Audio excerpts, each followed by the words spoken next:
Audience ముందుకు మంచి అంచనాల నడుమ లోకనాయకుడు కమల్ హాసన్ శింబుల కాంబినేషన్ లో మణిరత్నం డైరెక్షన్ లో తెరకెక్కిన తగ్ లైఫ్ మూవీ రిలీజ్ అయింది.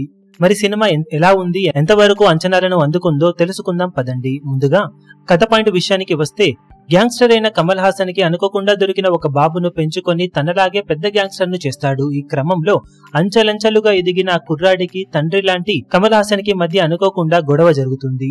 ఆ గొడవ ఎంత దూరం వెళ్ళాయి అన్నది అసలు పాయింట్. చాలా నార్మల్ స్టోరీ పాయింట్ తో తెరకెక్కిన ఈ సినిమాను మొదటి నుండి కూడా ఎమోషన్స్ ఓ రేంజ్ లో పండాయి, యాక్షన్ ఓ రేంజ్ లో ఉంటుంది, స్క్రీన్ ప్లే అదిరిపోతుంది అంటూ ఓ రేంజ్ లో ప్రమోషన్స్ చేశారు.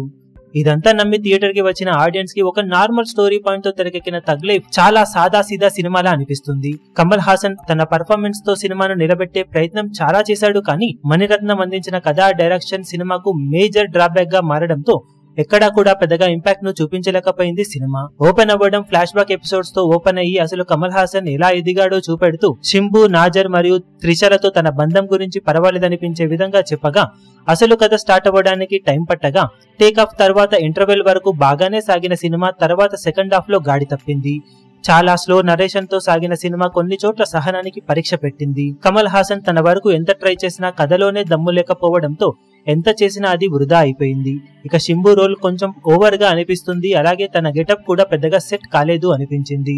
నాజర్, త్రిష, అభిరామి లాంటి రోల్స్ అన్ని కూడా ఓకే అనిపించగా మిగిలిన యాక్టర్స్ తమ పరిధిలో నటించారు. ఏఆర్ రెహమాన్ అందించిన సంగీతం ఏమాత్రం ఇంపాక్ట్ ను చూపించలేకపోయింది. బ్యాక్గ్రౌండ్ స్కోర్ విషయంలో కూడా తన మ్యాజిక్ అసలు ఏమాత్రం కనిపించలేదు. ఎడిటింగ్ అండ్ అలాగే స్క్రీన్ ప్లే చాలా స్లోగా సాగింది. సినిమాటోగ్రఫీ బాగుండగా ప్రొడక్షన్ వాల్యూస్ రిచ్ గా ఉన్నాయి. తెలుగు డబ్బింగ్ ఆకట్టుకునే విధంగా ఉంది. ఇక మణిరత్నం డైరెక్షన్ చాలా వీక్ గా ఉందని చెప్పవచ్చు. ఈ సినిమాలో అసలు ఎంచుకున్న పాయింటే బలంగా లేకపోవడంతో ఎలాగోలా తీసినట్లు అనిపించింది సినిమా. మొత్తం మీద చాలా ఓపిక చేసుకుని చూస్తే కొన్ని మంచి సీన్స్ పర్వాలేదనిపించినా కూడా ఓవరాల్ గా అతి కష్టం మీద యావరేజ్ రేంజ్ లో అనిపిస్తుంది తగ్ లైఫ్ మూవీ. మొత్తం మీద సినిమాకు మేమిస్తున్న rating 2.5 stars out of 5 stars. మీరు సినిమా చూసినట్లయితే మీకు సినిమా ఎలా అనిపించిందో కింద కమెంట్ సెక్షన్ లో చెప్పండి.